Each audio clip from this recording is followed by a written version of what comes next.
Hello, everybody. This is Tim with Horror Movie Yearbook, as I'm sure you may be aware if you are listening to this, because you may be subscribed to our podcast, Horror Movie Yearbook, which comes out every Friday. Tiny Terrors every other Friday. I think that's how the release schedule goes. Anyway, this is something I'm going to try to do on a regular-ish basis coming up. I'm calling it the honor roll. And what this is it's going to be me taking a look at a handful of new movies every week or so. I'm trying to shoot for 4 or 5 movies once I get through that stack of movies. Think of it this way. It's like when you used to go to the video store, if you can remember doing that, and picking up a stack of movies and watching them all. And on this, we're going to pick the ones that we really like and put them on the honor roll. So I wanted to get back to that feeling of discovery, to just kind of watch movies without knowing a ton about them, other than the fact that they are new releases, and seeing which ones that I really liked and putting them on what I'm calling the honor roll, because this is Horror Movie Yearbook and it fits the gimmick. We don't do a ton of stuff that actually fits that gimmick. We just we do the time machine bit, and then we go from there. But basically what the honor roll means is if I really like something and I think it has a shot to be on my top 10 list at the end of the year, then I will put it on there. And the top 10 list will be pulled from the movies I put on this honor roll. And this is just my list, by the way. Willie has, I'm not speaking for Willie at all on this, so I'm sure he will disagree with quite a few. I know he will disagree with one of the picks I already have on here. So we'll be pulling for that, and maybe we'll call it so that'll be like the Dean's list. The Dean's list will be my top 10 at the end of the year. We'll call it the Tim's list. I'm sure that does not make any sense, but we're just going to go with that. But we will get to that at the end of the year. I used to do stuff like this all of the time. I would keep like an Excel document and kind of rate the movies as I go, and then I would filter and sort them too. I didn't get a chance to do that much last year because there weren't a lot of new releases coming out, and just with everything going on, it was an off year. But I've been watching more horror again this year, and more new horror, I should say. I've always been watching horror for the podcast, and I wanted to do something that was a little bit more focused on newer horror, because Willie and I have the older stuff covered on the main show. So, and what's nice is Letterboxd has helped me. The Letterboxd app, if you don't have it, you can just log your movies and rate them, and you can sort them any way you want. So that's what I've done. So we are starting this in August now. So we are 8 months into the year of 2021, which is a great time to start a podcast like this. So what I've done here is I have taken a look at what I've watched this year, and I've pulled out some of the movies that I really liked and placed them on the honor roll. This is also, the show is going to help me play catch up a little bit with some of the stuff I missed, because I still haven't seen stuff like St. Maud. I haven't seen. So this is going to help me out in that way and keep me kind of focused. I'm also going to throw in some trashier stuff, so because that's what I like.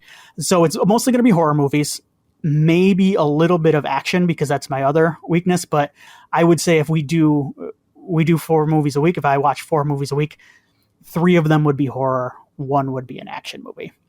But anyway, let's get into what my honor roll, quote unquote, is so far. And before we do that, I'm going to take a drink of this. I've never had it before. I went down to the local 7-Eleven here today. I've had a lot of caffeine, so I'm sorry. I talk fast anyway, but I drink coffee like a Gilmore Girl.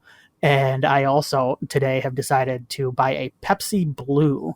Now, a Pepsi Blue, as you hear it open, it's a berry flavored cola, according to this. So let's give it a shot before we get into this.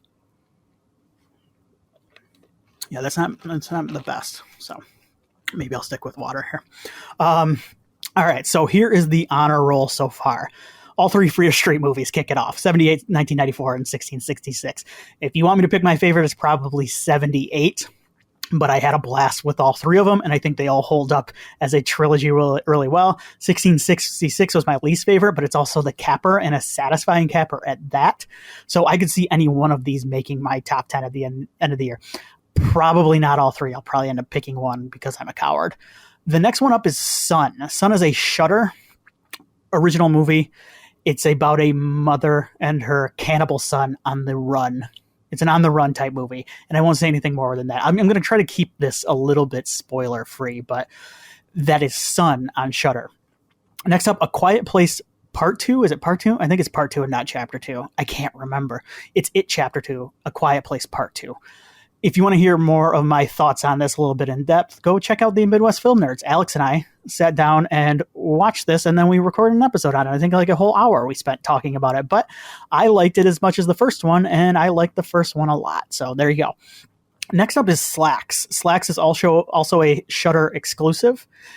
It is about a pair of killer jeans in a mall. They throw in some social commentary into that, as it's about a pair of jeans possessed by the spirit of who made them. I'll say that much. It's also 70 minutes long and gory as hell. So Slacks quite ruled, and I had a blast watching it.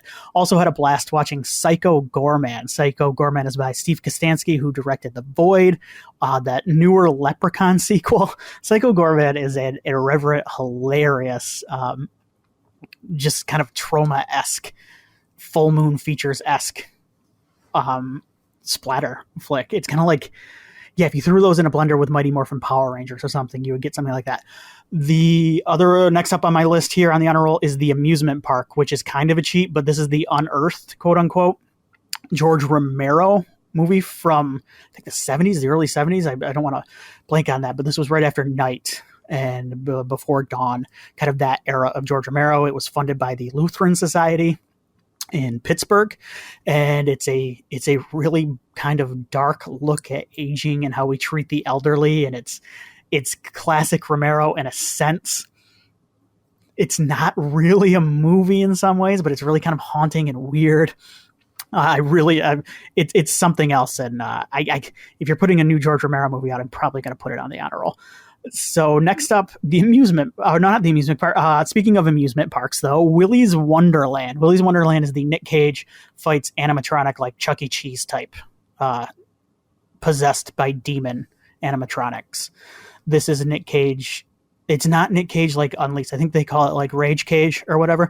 The thing with Nick Cage is he has been giving a lot of interesting performances lately, specifically in the kind of genre, the horror genre, with stuff like Mandy and Color Out of Space. And I know Pig, he's been getting a lot of buzz about his performance. That's one I have not seen yet. I have that on the list to watch.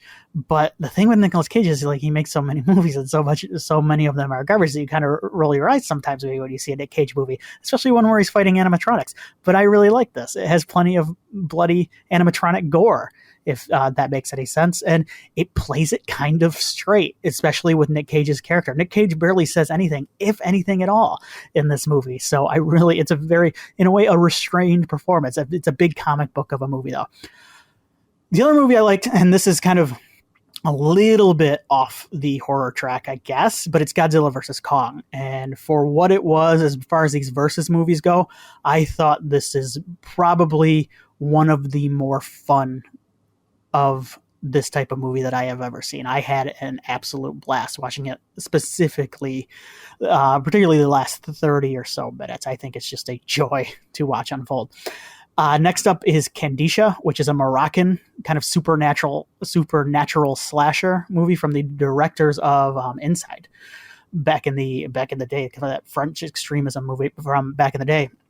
And this is also a giant succubus, basically, kind of like a big goat succubus starts killing people. Also a ton of good gore in this. I really, really had a good time, and this is on Shudder as well. That's Candisha. The other one I really liked was Till Death, which is on VOD now. It's the Megan Fox starring movie. It's kind of a little bit like Gerald's Game in a way. This is another one I don't want to give too much away from, but I talked a little bit about it on this Tiny Terror we've got coming out this week as I record this, and I really liked it. I think she's quite good in it. This is where what I'm talking about. This next one is what I'm talking about when this is where Willie will disown me. I've got Army of the Dead on here, the Zack Snyder movie. It's what I want.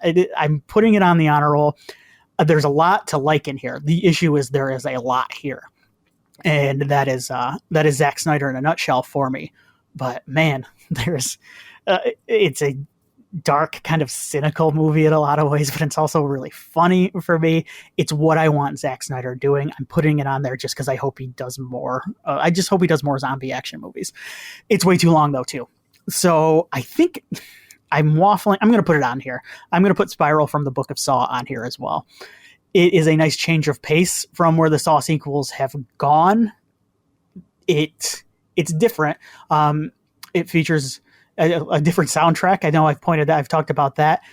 It gets into a little bit of kind of the social commentary, but Saw movies always kind of did that. I don't know how well this says what it wants to say, or if it even knows what it wants to say in this, but either way, it's a nice change of pace, and I kind of went along with the twists and turns, and it felt like it's probably one of the better Saw sequels. It may be the best. So I've got this on here. I don't know. I don't think it will make my top 10, but it's kind of the outskirts, and I liked it enough to put it on the honor roll.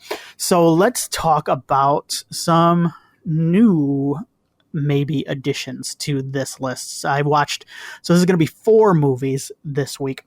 And sorry, I'm going to take another swig of this delicious Pepsi Blue.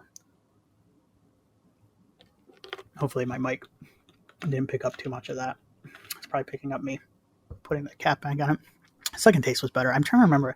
It kind of tastes like it's like more of a Mountain Dew than a Pepsi. I don't know how I feel about it. Kind of tastes like Baja Blast, honestly.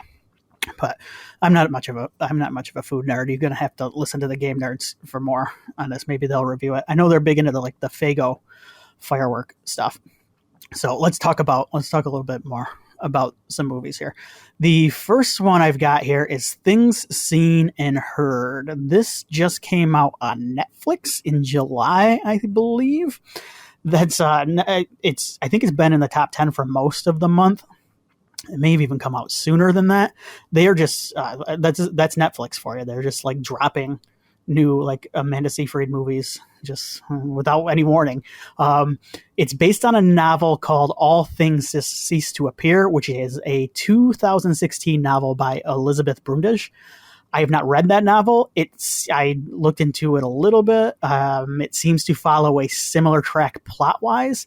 The plot here is a pretty typical Amityville-esque type deal. A young couple moves to an 18th century farmhouse in the Hudson River Valley in New York after the husband gets a job at the prestigious Saginaw College, and it kind of takes off from there. It's kind of a mix between a haunted house movie and a drama, or just kind of a portrait of a marriage falling apart and the woman kind of coming to grips with that. This is directed by Sherry Springer Berman and Robert Polcini, so it's co-directors. They directed The Nanny Diaries, which stars, I believe, Scarlett Johansson. They also did a couple episodes of Succession, for those that are a fan of that, and American Splendor, which is the only work of theirs I have seen, and is a movie that I remember really liking. It's been a long time since I've seen it, but American Splendor is the movie about Harvey Pekar, the underground, kind of somewhat abrasive underground comic book writer, played by Paul Giamatti. So the only other thing that I wanted to make note of here is the cinematography is done by Larry Smith, who also worked on Only God Forgives and Eyes Wide Shut. And this is a really, really good looking movie. It's much better looking than a lot of the Netflix original movies that have come out in the past however long they've been putting out Netflix original movies. I was kind of taken aback by it. It's a nice crisp fall movie. I guess the question you have to ask yourself going into a movie like this is how interesting do you find kind of rich white people having affairs? Because I don't find it super interesting. The makers of this movie found it more interesting than I did. I was kind of here for the haunting stuff, I'll be honest with you. This one, and I've got another movie coming up that asks that question, but some people are into it. And if you are into that, this is a 2-hour movie. There's quite a bit of it in here. So, I mean, some people do. The other thing I want to talk about here is Saginaw College. Now, I looked this up. I was very distracted by this for much of the movie. This is a fictional college, so don't go around applying to there.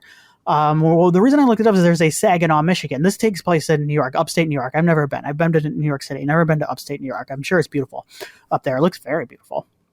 I think they call it like sleepy headless horseman country in the movie, and then kind of I got to check a lot of that. But there's a Saginaw, Michigan, which is where I am. I'm not from Saginaw, but I'm from Michigan, aka Sag Nasty is what it's referred to by some, not me, of course. But it's an industrial town.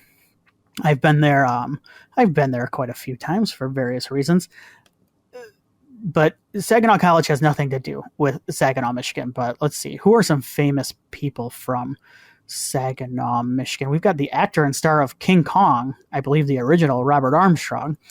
We have Serena Williams is from Saginaw. I did not know that. Stevie Wonder is from Saginaw. Interesting. What do we got? I know if you are a basketball fan, recent Olympic gold medalist Draymond Green is from Saginaw. I remember him. Good college player. Played for Saginaw. I don't think he was Saginaw or Arthur Hill, because that was Jason Richardson, another NBA player. This is very important for me, honestly. I'm sorry to pause this review of this Netflix movie, but where did he go to high school in Saginaw? Maybe there's some. Oh, he just attended Saginaw High School. I thought it was Arthur Hill. But anyway, so Draymond went there. Darvin Ham, another one. Kenyon Martin, another NBA player. They've had some good athletes come through there. Monty Brown, the former professional wrestler. So I'm sure this is very interesting to everybody, but I'm having fun. Oh, what about writers and journalists? Nobody I've heard of. So, I'm sorry, Doug Peacock, author, grizzly bear expert, lecturer. He's from Saginaw. I don't think they have a ton of bears in Saginaw. He's an American naturalist. He's best known for his book Grizzly Years in Search of the American Wilderness, a memoir of his experiences in the 70s and 80s, much of which was spent alone in the wilderness of the western United States observing grizzly bears. So there you go. If you're into that, go check it out. Okay, back to the movie. The cast is pretty good. Amanda Seyfried she's good in the role. She's always good. I don't have much to say beyond that. She's always good. The supporting cast is kind of fun. It's kind of like an actor or actress will pop up and you go, oh, it's nice to see them. Karen Allen pops up. Of course, Karen Allen from Indiana Jones 1, and then the other one they made, Animal House, and she is also from Scrooged, of course. Karen Allen, the lovely, talented. It's always nice to see Karen Allen pop up. I don't know why she doesn't do a lot of movies these days.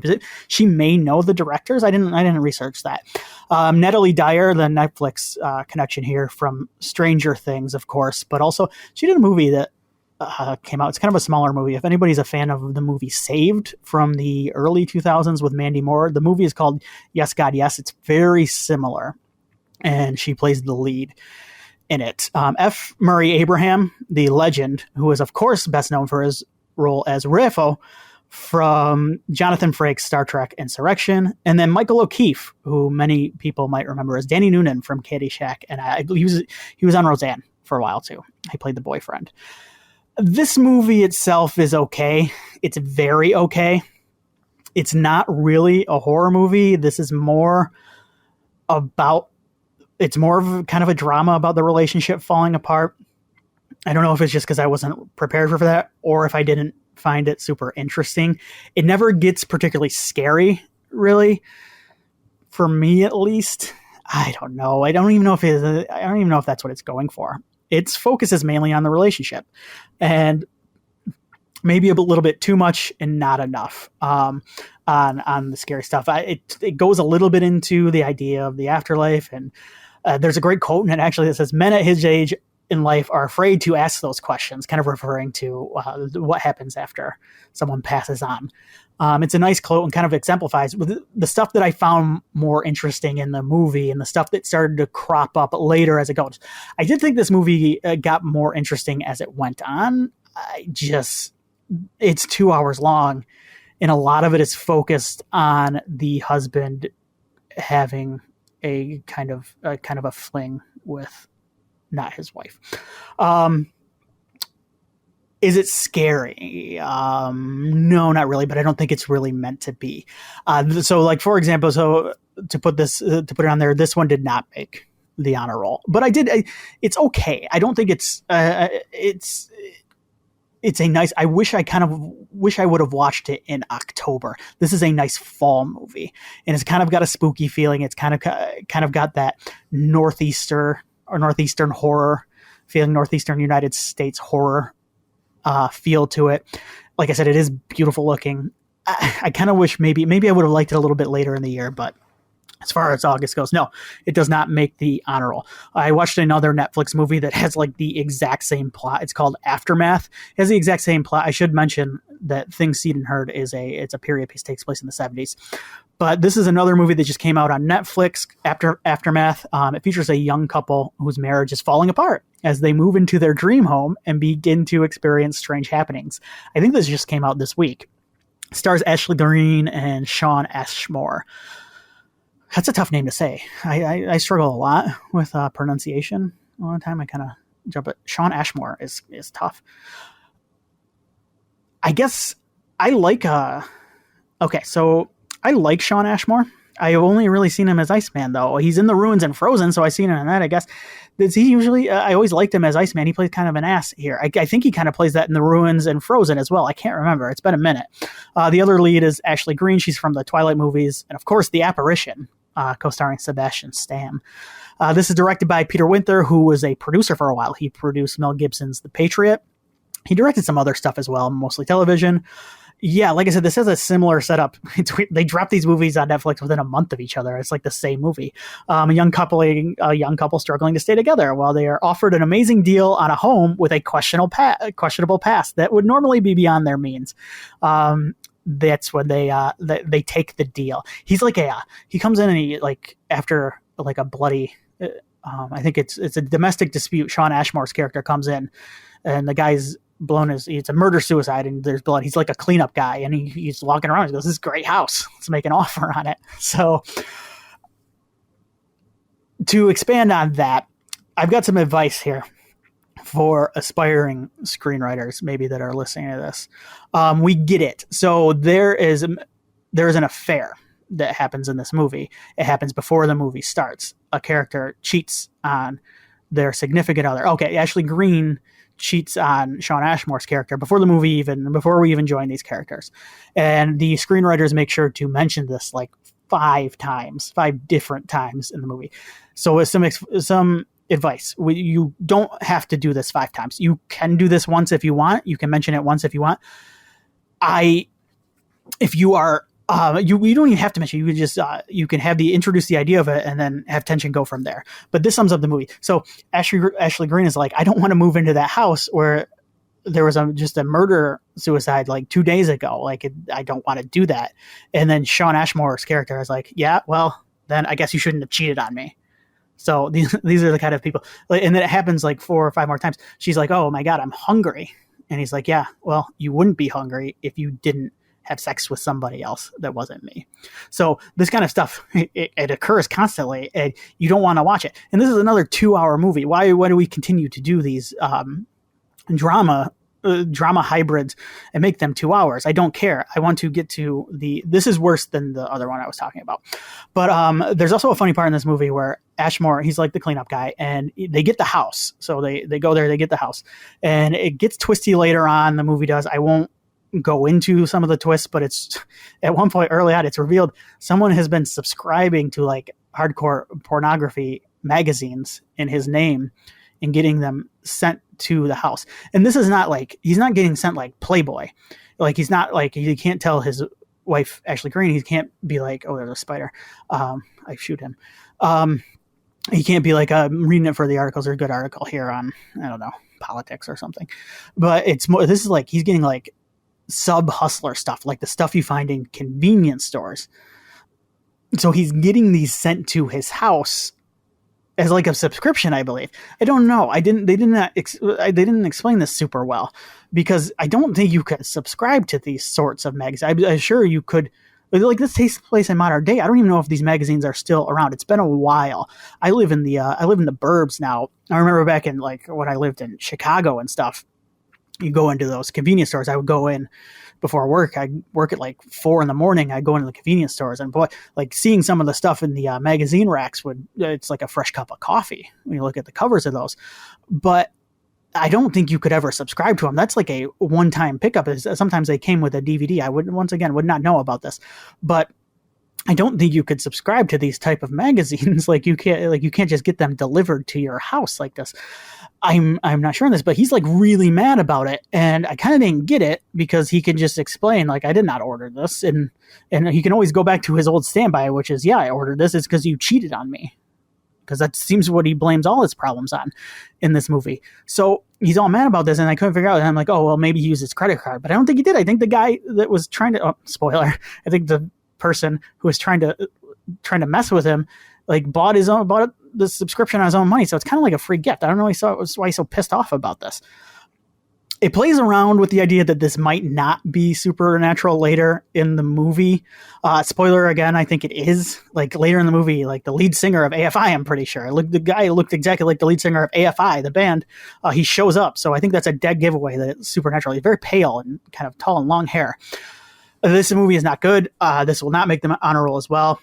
The other thing I wanted to talk about here with this is I've seen in the past week or so, if anybody who listens to Horror Movie Yearbook knows that Willie and I are not very online, and we missed some of the takes, and a lot of that is for good reasons. It's because a lot of the takes are awful. I don't remember. I've pared my social media down to like 5 accounts that cover like sports and pro wrestling, and then most of the horror news and reviews I get, I just go to like the actual websites. Like I'll go to Bloody Disgusting and read it. So I miss a lot of the takes, like the good takes out there. And I think part of the reason is, so here's the thing is I grew up a sports radio guy. I listened to a lot of sports radio back in the day. I don't do it as much anymore, but I love a good take. Don't get me wrong. I don't think film journalists, film Twitter, film social medias, I just think they're bad at takes. Like I log in and I get stuff like, is Aliens not a horror movie? Oh God, what? And then I got people arguing about it all the time. The only guy that's good at like takes right now seems to be that guy, John Campea, I think his name is. This guy is something else. He was all mad at Robert Pattinson a few months ago for not bulking up as Batman. He's like screaming about it. And then the other day he was mad at Steven Dorff. 2021, he's pissed off at Steven Dorff. He's like screaming. He's calling Steven Dorff an idiot, this guy. And I think it was because he said, Steven Dorff said Black Widow looked dumb.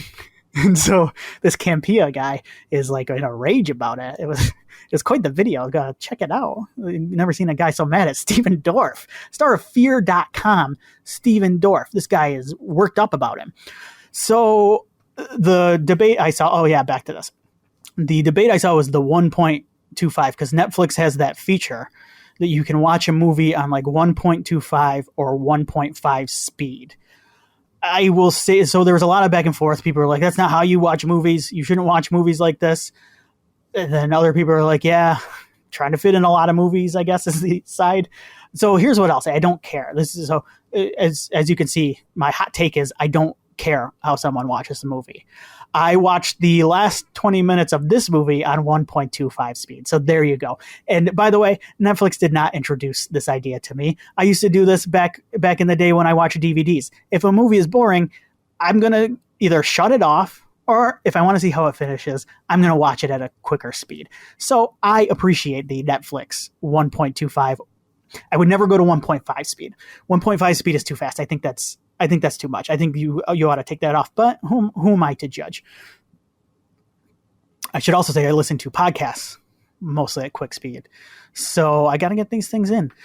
And I don't listen to music. Now, see, I think that's like kind of iffy behavior, like questionable behavior. If you're listening to music at more than a speed of 1, to me, I can't get on board with that idea.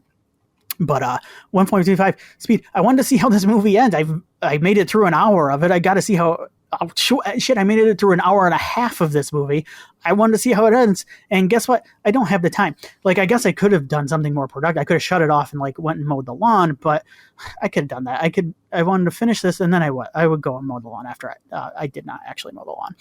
I will say, if you do that consistently, like if you start watching movies at like 1.25, 1.5, then maybe you should re-examine how and why you're watching movies, because you shouldn't just try to fit in as much as possible. But I don't have a problem with it. Is this movie scary? No, it is not. Is it on the honor roll? Absolutely not. It's not a very good movie. The next movie that I watch, hey, I'm going to get to a movie I liked here in a second, but this one first is called Knifecorp. This is a new Kane Hodder flick that I rented on VOD for a couple bucks, I believe. I think on Vudu, because Kane was in it. Kane Hodder, of course. Jason, we all know Kane Hodder. This is about a high school senior who is selling knives door to door. His name is Wally Banks. And then he gets trapped in a man's house with a dark secret and must escape before it's too late. This is written and directed by Zach Zorba Grashin, and it looks to be his debut as both a writer and director, at least as far as feature films go. This stars Kane Hodder. We'll get to him a little later, a little more. It also has cameos from, he had a podcast with Tiffany Shepis and of course, the amazing Felissa Rose. The rest of the cast is mostly unknowns. This is an attempt at comedy horror. I think it's like a comedic version of Don't Breathe would be the elevator pitch. So there you go. Although I thought certain parts of Don't Breathe were very funny, particularly that involved like the turkey baster, if I recall. This is, I think the problem with this one is not very funny though. I chuckled once or twice. Kane has a couple of good lines, Kane Hodder. It's kind of, there are some iffy, it's kind of racist, kind of homophobic at times. I think the humor is meant to, I don't want to get too far into this. I thought some of the humor was a bit questionable. The cast, this is one of those casts where it kind of seems like the writer director went around to a Comic-Con and like said like, hey, you want to do my movie? And then Felissa Rose was like, hell yeah. Tiffany Shepis, Kane is in it. Like he's like in it. It's built around him and it helps. Tiffany Shepis and Felissa Rose are cameos, though. I will say this. Felissa Rose gets an acting, like capital ACTING acting scene. And she's like crying because her house is about to be foreclosed. And I think she's kind of good at it. Like it's an affecting scene. She really brings it. And for a 2-second cameo, it is, I think it's an impressive performance by the great Felissa Rose. Sorry, I need another drink of Pepsi Blue here. So so she's good in it. Tiffany Shepis is like, she gets a phone call at one point. So these are like knife salesmen or something. They go door to door selling knives. I've never gone really door to door. I used to be in advertising sales back a while ago. So I have experience go to door to door. It's mostly business to business. These people are going to their house, but going door to door can be quite intimidating. I remember when I was selling advertising in Indiana. When I was selling advertising for a radio station, like I went into this guy's. He owned like a barbershop, like a haircut place. I'm like, hey, do you want to buy some advertising? And he didn't say anything. He just looked at me dead in the eye, and he goes, "Get out." And I went, whoa, I was kind of taking her back, and he goes, "Get out now." So I, of course, left. I think, so it can be quite intimidating, quite scary at times. And I don't know, I mean, if I saw Kane Hodder and he said that to me, I would be quite scared as well. Speaking of Kane, this movie is for Kane fans only, and he always brings it no matter what the material is. What's nice about this movie is he gets to stretch his chops because the tone of it is like all over the place. Half the time it's a comedy, half the time it's a drama. Like he gets bits of comedy, and then he gets like emotional scenes where he's like breaking down and crying, and like these happen like back to back sometimes, it seems. So it's a nice little acting reel for Kane, and he's good in it. He anchors this movie and makes it watchable. There are some fun references. There's a reference to him. I don't remember the exact wording of it, but they reference him being kind of burned alive at one point. And he's like, oh, know how that is, because he was actually badly burned doing a stunt one time. There's a movie called To Hell and Back that is a documentary about Kane Hodder, and he has a book as well where he kind of details this. And I think I haven't read the book yet, but the movie To Hell and Back, the Kane Hodder story, is definitely worth a watch. And there are also some references to the Friday the 13th fan. So if you're a Kane Hodder fan, there are some cute little nods here. Is this a scary movie? Yeah, going door to door and selling knives, I assume, is scary. Going door to door and selling anything is scary. I know that.